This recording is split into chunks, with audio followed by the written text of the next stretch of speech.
हाँ, अब नॉर्मल रहे ना तुम्हें ना, ऐसा तुम्हारे को ऐसा प्रिटेंड नहीं करना कैमरा लगा हुआ है, क्योंकि मैं भी इस कैमरा को ज्यादा हैसियत दे नहीं रहा। क्या मैंने माना है कि कैमरा यहाँ पर लगा हुआ है, पढ़ा अपन वैसे ही रहे हैं नॉर्मल जैसे पढ़ते हैं। बेटा ये तुम जैसे बच्चे ही वीडियो नहीं चलने देंगे, और तुम क्या है आपने उसे बोला है आपके जैसे भी। चलिए देखो बच्चों, हमने सबसे लास्ट में बायो सावर्ट लॉ स्टार्ट किया था, एक बार उसके बारे में छोटा सा सुन लेते हैं। बायो सावर्ट लॉ, क्या कोई बता सकता है बायो सावर्ट लॉ किसके लिए था हमारे लिए? सभी कल आए थे, सभी प्रेजेंट थे ना, कल एब्सेंट थोड़ी ना था, एब्सेंट थे आप, तो सुन लीजिए वापस। बायो सावर्ट लॉ आपके पास क्या बता रहा है कि आपके पास ना एक करंट कैरिंग वायर है, ठीक है सर। इस करंट कैरिंग वायर में हाई वैल्यू का करंट जो है वो पास थ्रू हो रहा है, ये भी ठीक है। इसमें एक एलिमेंट है जिसकी लेंथ कितनी है, dl है। अगर मैं इस dl एलिमेंट वाले किसी भी वायर में से इस dl एलिमेंट वाले किसी लेंथ को मैं लेता हूँ, तो इससे किसी पॉइंट p पर जो मैग्नेटिक फील्ड है उसको फाइंड आउट करने के लिए बायो सावर्ट नाम के साइंटिस्ट ने एक फॉर्मूला बनाया, जिसको आप बिल्कुल ध्यान से समझना। इस फॉर्मूला को आप एकदम सीधा से याद रख सकते हैं, dB is directly proportional to, जल्दी बताएंगे क्या था formula, I dl sin theta divided by r square.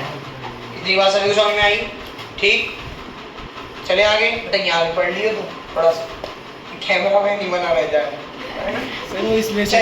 तो dB की अगर अपन बात करते हैं तो प्रोपोर्शनलिटी का साइन हटता है और यहाँ एक कांस्टेंट आता है जिसको अपन बोलते हैं mu naught upon 4 pi I dl sin theta upon r square. अच्छा, ये म्यू नॉट जैसा कुछ पहले भी देखा है, एप्सिलॉन नॉट, वो क्या था, परमिटिविटी ऑफ फ्री स्पेस, ये क्या है, परमेबिलिटी ऑफ फ्री स्पेस। जब हम एनालॉजी बैठाएंगे तो एनालॉजी के हिसाब से जितनी भी टर्म्स हमने पहले एप्सिलॉन नॉट डिवाइड में आता था, याद करो 1/4 पाई एप्सिलॉन नॉट, तो जितनी भी टर्म्स में एप्सिलॉन नॉट डिवाइड में आता था, अब हम सारी टर्म्स में म्यू नॉट को मल्टीप्लाई लिखने वाले हैं। अगर इन केस किसी केस में आपके पास जो एप्सिलॉन नॉट है वो डिनोमिनेटर में आता था, तो आप उसको म्यू नॉट को न्यूमरेटर में लिख रहे हैं। लेकिन मान लीजिए अगर आपके पास एप्सिलॉन नॉट न्यूमरेटर में आ जाए किसी फॉर्मूला में, तो आप म्यू नॉट को कहाँ लिखेंगे, डिनोमिनेटर। फॉर एग्जाम्पल, आपने बच्चों कैपेसिटर के लिए एक एनर्जी का फॉर्मूला पढ़ा है, पर यूनिट वॉल्यूम में energy half epsilon not E square. मैंने इसके बारे में पहले भी आप लोगों को बताया। बताओ एप्सिलॉन नॉट की जगह कौन रिप्लेस हो जाएगा, म्यू नॉट, लेकिन वो म्यू नॉट नहीं है, कौन है, 1/म्यू नॉट। बिल्कुल सही बात है। तो 1/2 और ये आपके पास डिवाइड में आ गया क्या, म्यू नॉट। ई को कौन रिप्लेस कर रहा है बच्चों, बी, तो ये आपके पास क्या बन गया, बी स्क्वायर अपॉन में 2 म्यू नॉट। क्लियर हुआ सभी को? इतना आगे चल सकते हैं, बहुत बढ़िया। अब सेकंड थिंग हमने क्या देखा कि सर आपके पास जब आपने इसको रिप्रेजेंट कर दिया तो we have to change it into vector form, और वेक्टर फॉर्म में करने के लिए हमने क्या करा है, यहाँ पर जहाँ कुछ नहीं होता वहाँ 1 होता है, मानते हैं क्या? और 1 का मतलब सेम डिजिट से मल्टीप्लाई और सेम ही डिजिट से क्या होता है, डिवाइड। फायदा क्या मिला मुझे, dl r के साथ अगर sin थीटा लगा हुआ है तो बच्चों मैं इसको क्या बोल सकता हूँ, mu naught upon 4 pi I dl और r sin थीटा। क्या लिख सकते हैं बच्चों इसको, dl vector cross r vector. Basically ना इस टर्म को हमारे को समझना पड़ेगा। लेंथ एक पर्टिकुलर डायरेक्शन में ही मेजर होगी। मान लीजिए मुझे इसको लेंथ को मेजर करना है, इसकी लेंथ को, तो मुझे इसी डायरेक्शन में जाना पड़ेगा, मानते हैं आप। और इससे इस पॉइंट को मेजर करना है तो मुझे इस पर्टिकुलर डायरेक्शन में ही जाना पड़ेगा। तो अभी हम यहाँ पर इनको दोनों को कैसे ट्रीट करा रहे हैं, वेक्टर की तरह ट्रीट करा रहे हैं। आगे जाकर कई जगह पर ये वेक्टर काम आएगा, और जब हम रिंग की डेरिवेशन मेन करेंगे अलोंग द एक्सिस तब बहुत ज्यादा काम आएगा। क्या मैं आगे चल सकता हूँ, किसी को कोई प्रॉब्लम है? श्योर, चलो बहुत बढ़िया। अब जैसा कि मैंने आप लोगों के साथ कल भी शेयर करा था और मैं आपको फिर बता रहा हूँ, if a vector cross b vector is equal to c vector, अगर मान लीजिए ऐसा आ जाए तो जल्दी से बताइए आप क्या कह सकते हैं कि सर c वेक्टर परपेंडिकुलर होगा किसके, एंड c वेक्टर जो होगा वो परपेंडिकुलर होगा किसके। कोई बहुत तगड़ी रॉकेट साइंस इसमें नहीं है। चलो मैं आगे। अच्छा, अब मैंने इसी चीज को कर बायो सावर्ट के लॉज जो भी हमने लिखे हैं उसके यूज हमने बनाए। है ना। तो बस आप यूजेस से कंटिन्यू करेंगे, कल का लेक्चर कंटिन्यू हो जाएगा। Uses of Biot Savart law, uses of Biot Savart law. जल्दी से बताओ how many uses we have. मैंने जैसा कि आप लोगों को बताया था क्या 4 बेसिक यूजेस है। पहला, सर्कुलर रिंग के सेंटर पे, फॉर्मूला कल आपको ड्राइव करवाया था, एक बार फिर आज निकालेंगे उस फॉर्मूला को। फॉर्मूला किसी को ध्यान है क्या पूरी क्लास में से? Anyone else? Mu naught I upon 2r. If there is n number of turns, then the formula should be mu naught ni divided by 2r. और मैंने आपको कल एक बात भी बताई थी जो आज फिर बताऊंगा।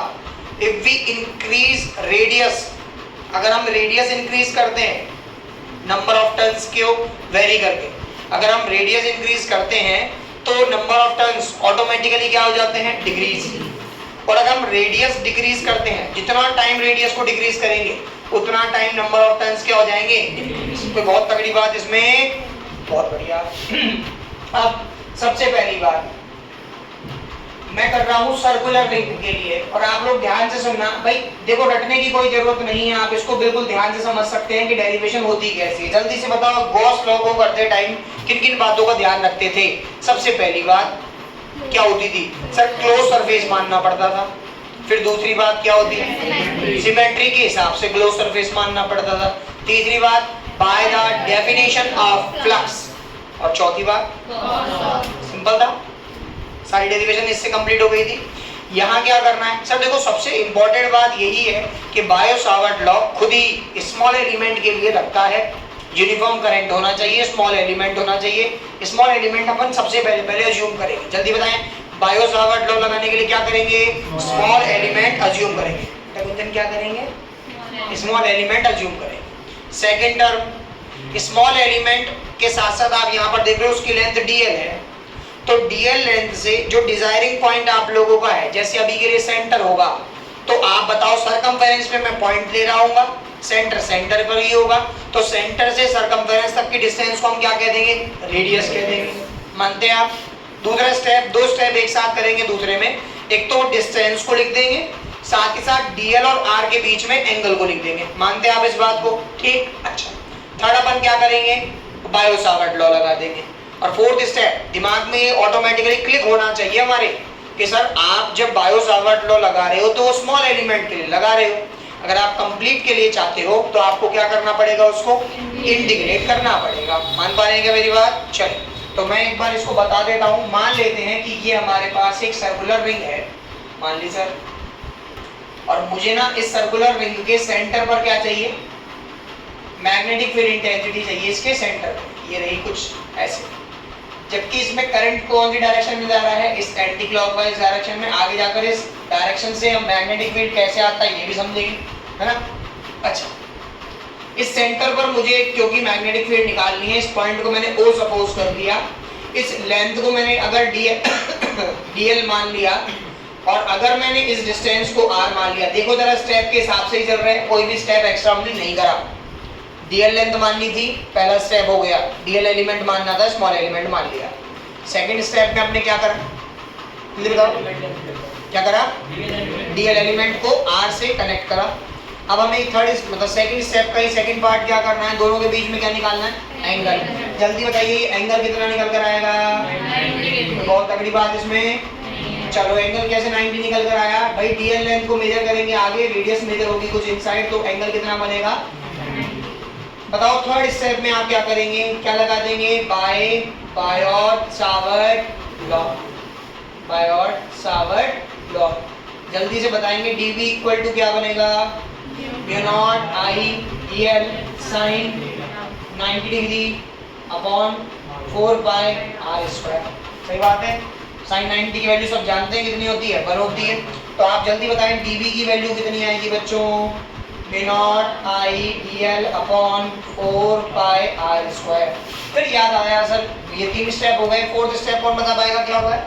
क्या करना चाहिए हमारे को? इंटीग्रेशन। अब एक बात है, लेकिन इंटीग्रेशन हम ज्योमेट्री का करते हैं, जिसको इंटीग्रेशन करते टाइम हमारे को dl का इंटीग्रेशन करा l आ गया, dv का इंटीग्रेशन करा b आ गया। अगर हमारे पास नॉन ज्योमेट्री होती है जैसे कि सर्कल का अगर सरकमफेरेंस का छोटा सा पार्ट मैंने, ऐसा सर्कल जिसकी रेडियस r है, उसका छोटा सा पार्ट मैंने dl लेंथ ले लिया, तो आप बताओ पूरा ऐड करने पर क्या निकल कर आएगा? 2 पाई r, यानी उसकी सरकमफेरेंस। मैंने एक स्फीयर का छोटा सा पार्ट ले लिया, उस छोटे से पार्ट को अपन ने क्या नाम दिया? मान लो उसकी रेडियस स्फीयर की r है, छोटे से पार्ट को मैंने dl नाम दिया। अगर पूरा का पूरा मैं निकालना चाहूंगा तो मेरे पास एक नॉन टर्म आएगी जो क्या होगी? 4 pi r square. For these types of term we always use summation instead of integration. तो हम क्या कहेंगे? For complete circle, for complete ring क्या कह सकते हैं अपन? Summation of dv should be equal to summation mu naught upon 4 pi r square I dl। बताओ समीशन ऑफ dv तो कितना आ जाएगा? b। देखो mu naught कांस्टेंट है, होगा। देखो बिहेव हमारे को इसको वैसे ही कराना है जैसे हम कराते हैं, पर जब dl का इंटीग्रेशन करते थे तो क्या आना चाहिए था? l ना लिखकर जो डायरेक्ट जो वैल्यू आप उसको रख दें। क्या आनी चाहिए बताओ वैल्यू? 2 पाई r। तो आपके पास क्या बना बच्चों? mu naught upon 4 pi r square I साथ में 2 पाई r। इस 2 पाई से ये 2 टाइम्स कैंसिल, इस r से ये r कैंसिल। फाइनल फॉर्मूला मुझे जल्दी से बताएंगे क्या बनेगा? mu naught I by 2r। ठीक है क्या? ये आपके पास फाइनल फॉर्मूला निकल कर आया, आप इसको नोट कर सकते हैं। शायद आपने पहले ही नोट कर लिया इसको, फिर भी एक बार देख लीजिए इसको, फिर हम आगे चलते हैं।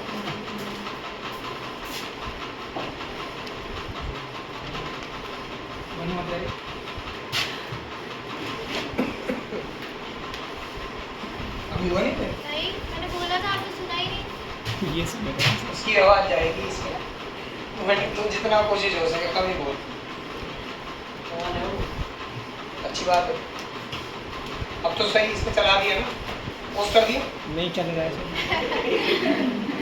मैं एडिट कर दूं। चलिए, बस अब लिख लिया तो अच्छी बात है, बहुत बढ़िया। चलिए आगे सुनिए बच्चों, एक क्वेश्चन लिखेंगे जल्दी से। क्वेश्चन लिखिए। अच्छा, मैंने जैसा कि आपको बताया है उस बात को आप ध्यान भी रखेंगे। क्वेश्चन लिखो एक बार। आज निकल देगी सारी बात। मच्छर की लेते बस।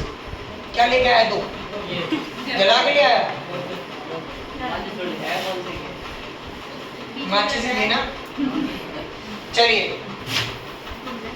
बस बस बस बस बस बस बस चलो मतलब देखो क्वेश्चन लिखें। चलो एक बार एक क्वेश्चन लिखें। क्वेश्चन आपके पास है, a current carrying circular coil, a current carrying circular coil which has a current carrying circular coil which has 20 number of turns, which has 20 number of turns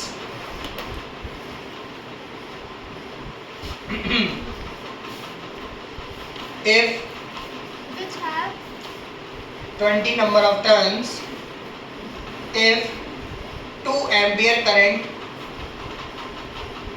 is passing through the coil, if 2 ampere current is passing through the coil,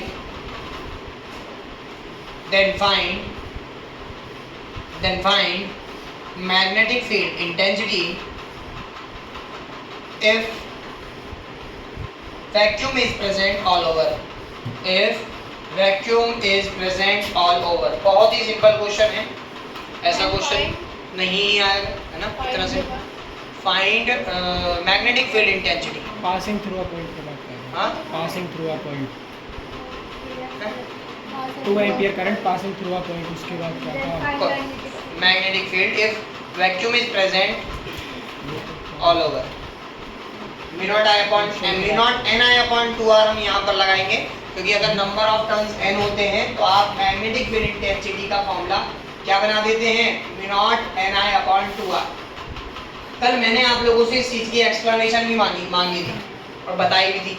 क्या आप लोगों को explanation याद है? ऐसा क्यों? साहिल के अलावा और कोई भी बताएगा? साहिल यादव के अलावा? बताइए, मैंने आपको ये पूछा था कि if there is n number of turns then why the magnetic field intensity also increases n times. वो करंट बढ़ेगा किसकी?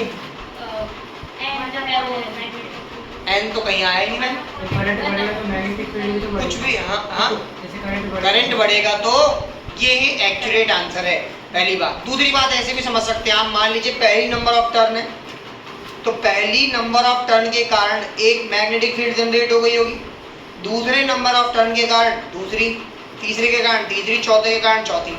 मान लो अगर 4 ऐसे ही टर्न्स आ जाते हैं तो टोटल जो भी मैग्नेटिक फील्ड आएगा, पहला, दूसरा, तीसरा, चौथा मिलाकर आएगा 4 बन जाएगा। 5 होंगे तो 5, ऐसे ही n टर्न्स होंगे तो कितना बनेगा n। क्लियर हुआ क्या? चलिए, आप इस क्वेश्चन को बड़े आराम से कर सकते हैं। ये क्वेश्चन नहीं करवाना चाह रहे थे, इसके बाद का क्वेश्चन इंपॉर्टेंट है, लिखें आप। इस क्वेश्चन को आपने कर दिया होगा, नहीं करा तो सुन लीजिए बच्चों। देखो म्यू नॉट की वैल्यू भी आप लोगों को पता होनी चाहिए, कितनी होती है 4 पाई इंटू 10⁻⁻⁷। पूरी बात बोलेंगे कभी भी जब कांस्टेंट को बोलेंगे तो, tesla into metre per ampere. फिर से बोल, क्या होता है? What is the value of mu naught? 4 pi into 10⁻⁷ tesla into metre per ampere, where tesla is the SI unit of magnetic field intensity. and number of turns which is 20। I current कितना है? Radius दिए क्या? Very good, radius is 2 centimetre. ठीक है, radius कितनी आपके पास? 2 centimetre. तो centimetre को आपको पहले मीटर में चेंज करना पड़ेगा, 2 इंटू 10⁻⁻²। आप इस 2 से 10 टाइम्स कट कर सकते हैं, ये 2 से 1 टाइम्स कट हो सकता है। जब ये ऊपर जाएगा तो 10 की पावर 3 बना देगा, तो B should be equal to 4 pi into 10⁻⁻⁴ tesla. आप इसको यहीं तक ही छोड़ सकते हैं। ठीक,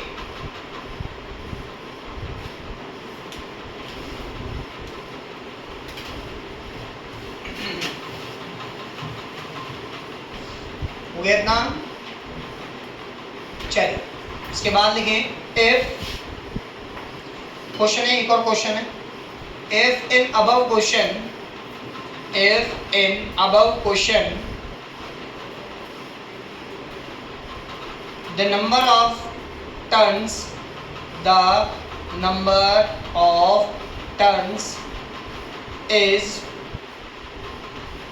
increases by 2 times, then what would be the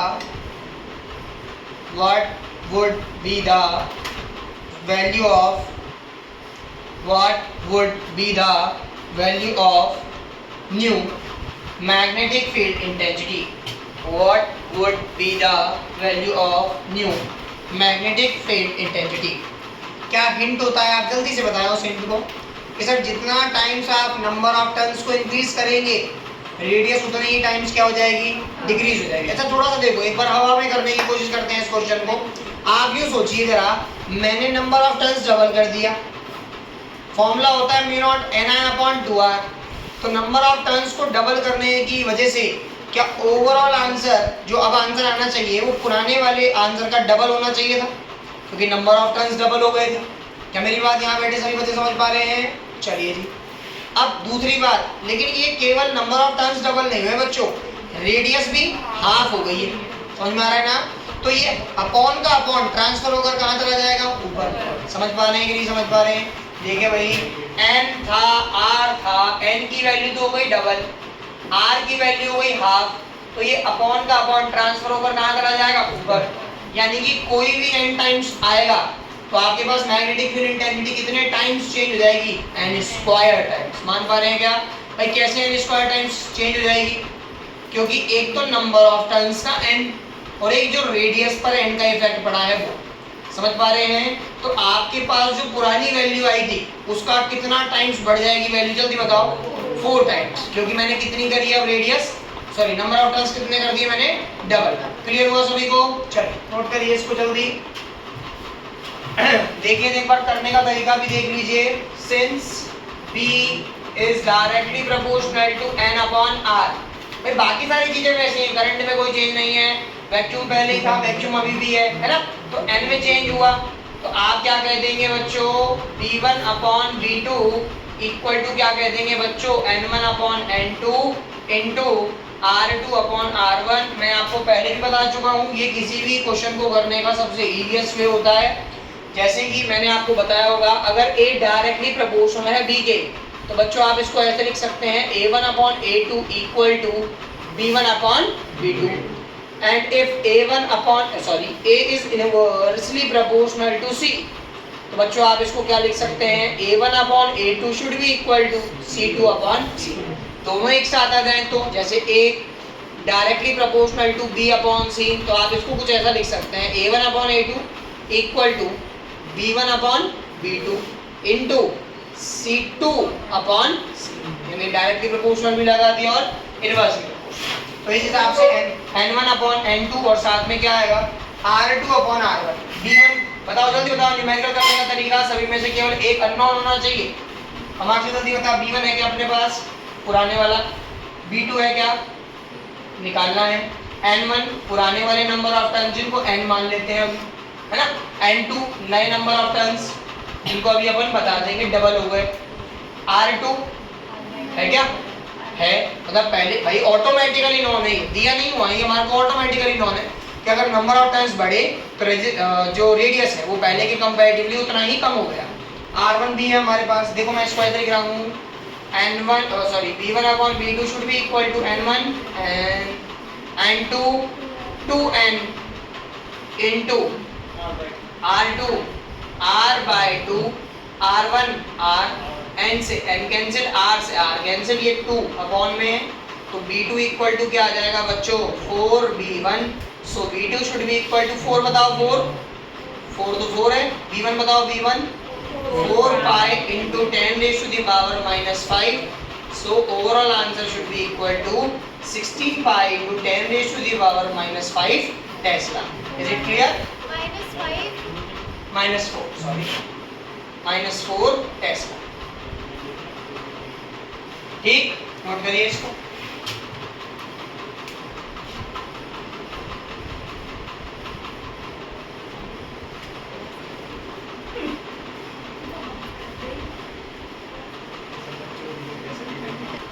बच्चों देखो, ये जो टॉपिक करा है अपन ने, ये एक न्यूमेरिकल करा है, और जैसा कि कल मैंने आपको बताया है कि कल आपके पास क्या है, सैटरडे है, चैप्टर नंबर 3 के न्यूमेरिकल्स कल डिस्कस करेंगे, ठीक है ना।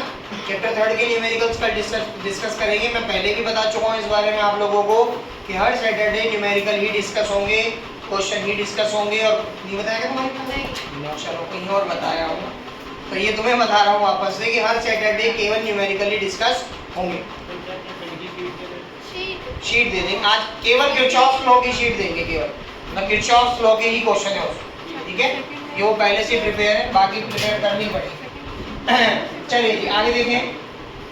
बच्चों देखो, अब पहला मैंने बता दिया था आप लोगों को सर्कुलर रिंग के लिए, अब मैं आपको बताने वाला हूँ किसी एक आर्क के लिए, और मैं कोशिश करूंगा कि अब आप खुद से तो सीख ही गए होंगे थोड़ा बहुत, तो आप खुद से बताने की कोशिश करें इसे। देखिए एक बार मान लेते हैं कि मेरे पास एक आर्क है कुछ इस तरीके से, ठीक है, और आर्क में करंट जा रहा है कुछ इस तरीके से आई वैल्यू का, ठीक है सर, ये ठीक पक्की बात। मुझे क्या करना है, यहाँ पर क्या निकालना है जल्दी बताइए, मैग्नेटिक फील्ड इंटेंसिटी। चलिए मुझे नहीं पता स्टेप्स, आपको बताएगा क्या करना चाहिए मुझे। सबसे पहले डीएल एलिमेंट मानना चाहिए। अच्छा देखो, डीएल एलिमेंट की एक अच्छी बात ये है कि बेसिकली आप उसको करंट की ही डायरेक्शन में मानें, समझ में आ रहा है ना, क्योंकि डीएल लेंथ का भी बच्चों खुद ही औचित्य तब है कब जब उसमें से करंट जा रहा है। क्या मेरी बात आप समझ पा रहे हो? अगर करंट नहीं जा रहा, जैसे इसमें से कोई करंट नहीं जा रहा, क्या ये मैग्नेटिक फील्ड बना पाएगा? नहीं बना पाएगा, इसका कोई मतलब ही नहीं। तो डीएल लेंथ हमेशा कहाँ मानेंगे आप? करंट की ही डायरेक्शन में मानेंगे। तो मैंने यहाँ मान लिया डीएल लेंथ को कुछ ऐसे, ठीक है सर। अब नेक्स्ट स्टेप मुझे देखो, ये मैं आपको बता देता हूँ, ये एक आर्क है, तो आर्क के लिए मैंने आपको बताया कि ये जो रेडियस है ये आर है, तो आपको समझ में आ रहा होगा बच्चों, ये भी कितना होगा, ये भी बेसिकली आर ही होगा। मैं यहाँ ले लूँ अगर, तो यहाँ पर भी कितना होगा, आर ही होगा। मान पा रहे हैं आप सभी? और मैंने ऐसा मान लिया कि इस आर्क की लेंथ जो है ना, लेंथ वो L है। इस आर्क की लेंथ कितनी है? L। चलिए सर आगे चलते हैं। अब आप एक बात बताइए, क्या मुझे DL, अब नेक्स्ट स्टेप बताओ, सेकंड स्टेप बताओ जल्दी, क्या होना चाहिए, क्या मानना चाहिए? R मान लिया, R का ही सेकंड स्टेप क्या था, क्या मानते थे? एंगल। एंगल क्या है यहाँ पर सर? देखो DL लेंथ, यहाँ करंट की डायरेक्शन हो गई, ये हो गया, बताओ कितना है? अभी भी 90। देखो ये बात आप जानते भी हो कि अगर आप किसी भी सरकमफेरेंस पर कोई भी टेंजेंट बनाते हैं तो टेंजेंट और रेडियस आपस में एक दूसरे से 90 डिग्री पर होती है। जानते हैं आप, मैथ्स में पहली बातें पढ़ चुके हैं। अच्छा, अब आप लोगों को क्या बातें बताई जा रही है कि सर ये जो आर्क है, ये पूरी आर्क, इसमें सबसे ज्यादा मेजर इजी करना मेजर क्या है? Alpha, angle. ठीक है, चलो देखते हैं आप, जल्दी बताओ क्या लगा हुआ? अब 2 स्टेप कंप्लीट हो गए, थर्ड स्टेप बताओ जल्दी से। बायोट-सावर्ट लॉ,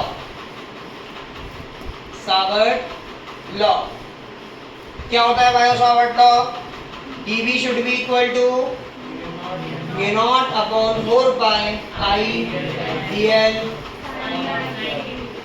अपॉन, फिर याद आती है सर ये तो किसके लिए है? स्मॉल एलिमेंट के लिए है। हमें क्या करना चाहिए इसका? करना तो इंटीग्रेशन चाहिए, लेकिन हमारे को लेंथ पता है कितनी है? L। तो हम क्या कहेंगे? फॉर कंप्लीट आर्क, अगर कंप्लीट आर्क के लिए देखेंगे तो integration summation of dV should be equal to summation of mu naught upon 4 pi I dl upon r square. सही बात है इतनी भी? अच्छा, अब बच्चों आप खुद बताओ जरा, म्यू नॉट कांस्टेंट है, I कांस्टेंट है, 4 पाई कांस्टेंट है, r स्क्वायर भी कांस्टेंट है क्योंकि r रेडियस है एक तरीके से, तो कौन वेरिएबल है? dl है, और उसका अगर मैं समेशन करूंगा तो क्या बनेगा? L बनेगा। अच्छा, तो यहाँ तो बना b, यहाँ क्या बना? Mu naught upon 4 pi I L upon r square. बच्चों देखो ये जो आर्क हमने बनाया है, ये भाई साहब किसी भी लेंथ का हो सकता है, हर बार किसी भी लेंथ का हो सकता है, किसी भी रेडियस का हो सकता है। मानते हैं आप इस बात को? लेंथ और अनंत आपको समझ में आया? वापस बताना, समझ में आ गया? किसी भी लेंथ का हो सकता है, किसी भी रेडियस का हो सकता है। तो हमने इस लेंथ और रेडियस को खत्म कर कर इसकी पूरी डिपेंडेंस केवल एंगल पर बना दी। किस पर बना दी? एंगल पर। कैसे बना दी? देखे जरा, ये स्टेप देखना कितने बच्चे समझ पाते हैं। B should be equal to mu naught upon 4 pi I L। देखो एक R ऐसे कर दिया और इसको लिख दिया L अपॉन R। मुझे नहीं पता क्यों लिखा है, अभी मैं आप लोगों से पूछना चाहूंगा। देखो mu naught upon 4 pi I upon R और साथ में लिख दिया अल्फा। बोले सर हमारे नहीं बैठा समझ, देखो बैठा कि नहीं बैठा? नहीं ना? नहीं आया ना? नहीं आया ना? कैसे? हाँ, क्यों लिखा है? क्या हमें ये वाली बात पता है कि angle equal to arc upon radius होता है? पता है कि नहीं पता? तो आप बताओ एंगल कितना था? अल्फा। आर्क कितनी थी? L। रेडियस कितनी थी? R। आप इस बात को ब्रैकेट में लिखेंगे भी सही बच्चों। Since angle should be equal to arc upon radius. अब आर्क तो कौन है? जल्दी बताओ, आर्क तो कौन है? L है। अच्छा बच्चों देखो, सबसे अच्छा तरीका है अपने आप को भी चेक करने का और फॉर्मूला को भी चेक करने का। जब आपने फॉर्मूला निकाला है तो आप उसको नॉर्मल टर्म्स में चेंज करने की कोशिश करें। क्या ये नॉर्मल टर्म्स में चेंज होने लायक है? देखो कैसे, नॉर्मल टर्म का मतलब क्या है? आपने सबसे पहले क्या बना था? अभी क्या पढ़ा था? सर्कुलर रिंग पढ़ी थी ना? सर्कुलर रिंग का फॉर्मूला क्या था? Mu naught I upon 2R। मानते हैं आप? अगर मैं इसको पूरा ही एक सर्कल बना लूं और फॉर्मूला निकल कर आ जाए क्या? Mu naught I upon 2R, तो इसका मतलब मैंने जो फॉर्मूला निकाला है वो सही। फिर अलग अलग वैल्यू के लिए, एंगल की अलग अलग वैल्यू के लिए, अलग अलग आर्क्स के लिए हम इसको करेंगे आगे। तो आप जल्दी बताइए, फॉर कंप्लीट सर्कल, अगर मैं पूरा एक सर्कल मान लूं तो इस अल्फा को क्या मान सकते हो आप? 2 पाई 360 डिग्री। भाई पूरा सर्कल घूम के 360 डिग्री का होता है 2 पाई। और आप बताइए जरा, क्या उसके लिए कंप्लीट सर्कल के लिए ये फॉर्मूला ऐसे नहीं बन जाएगा? Mu naught I upon 4 pi R और अल्फा की वैल्यू कितनी हो गई? 2 पाई। इससे ये क्या हो गया? कैंसिल। जल्दी बताना फॉर्मूला क्या बन गया, म्यू नॉट आई अपॉन। क्या ये फॉर्मूला करेक्ट फॉर्मूला है? बिल्कुल।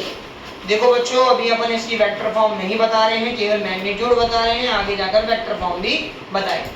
अब मान लीजिए आप लोग कंप्लीट सर्कल ना होकर एक सेमी सर्कल हो, जब क्या कहेंगे हम, mu naught I upon 4 pi r, alpha की जगह क्या पुट करेंगे, 180 डिग्री। अरे यार खुद सोचो जरा, आपको दोनों के एंड्स मिलाने हैं, बस एंड्स मिलाने पर जो एंगल बन रहा है उसको बता दें आप।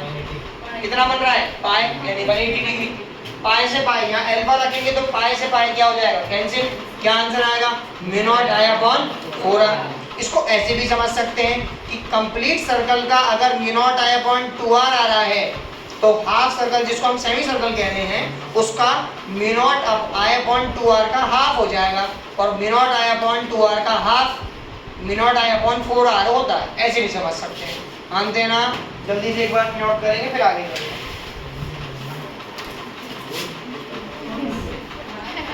अब कुछ क्वेश्चंस हैं, आपको मैग्नेटिक फील्ड इंटेंसिटी जिनके लिए निकालनी है।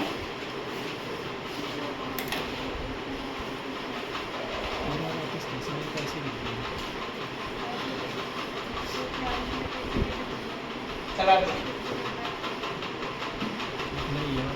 हाँ, तो इसके लिए आपके पास क्या बनेगी, मैग्नेटिक फील्ड इंटेंसिटी। क्वेश्चन देखिएगा आप लोग, find magnetic field intensity,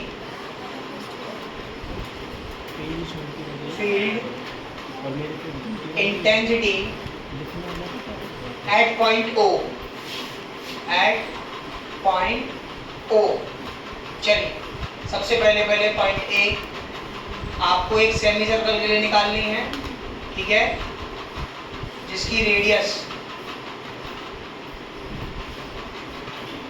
2 centimetre है और 2 एम्पियर का ही करंट पास थ्रू हो रहा है। दूसरा बच्चों आपको एक इस आर्क के लिए निकालिए, थोड़ा सोच समझ के करिएगा इसको।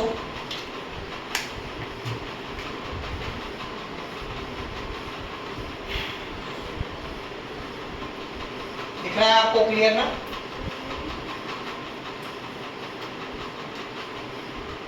ये आपके पास 1 सेंटीमीटर की रेडियस है और ये आपके पास 10 एम्पियर का करंट जा रहा है। ये दोनों क्वेश्चन आप करेंगे जल्दी ही।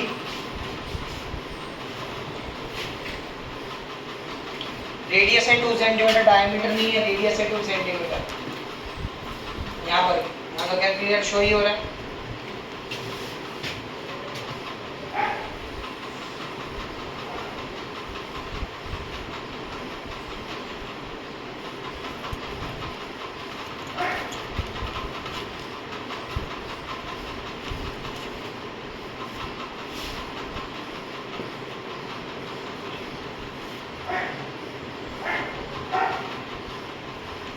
अच्छा, जैसे उसके लिए तो हमने बता दिया था, पहले बताइए इसके लिए फॉर्मूला क्या आना चाहिए, इस वाले के लिए फॉर्मूला क्या आना चाहिए, mu naught I upon 4 r 2 r 8 r. भाई क्यों, देखो देखो देखो देखो देखो, तो mu naught I upon 4 pi r और साथ में अल्फा की जगह बच्चों अब देखो कितना बन रहा है, 90 को हम पाई बाय 2 कहते हैं बच्चों। पाई से पाई कैंसिल हो गया, mu naught I upon 8 r. इसको ऐसे भी समझ सकते हैं, कैसे बताओ भाई, क्योंकि अगर पूरे सर्कल के लिए म्यू नॉट अपॉन 2 आर है तो ये जो है ये क्या है, क्वाड्रेंट है एक तरीके से, है ना, इसका 1/4 पार्ट। तो 1/4 पार्ट के लिए पूरे का 1/4 कितना हो जाएगा, mu naught I upon 8 are.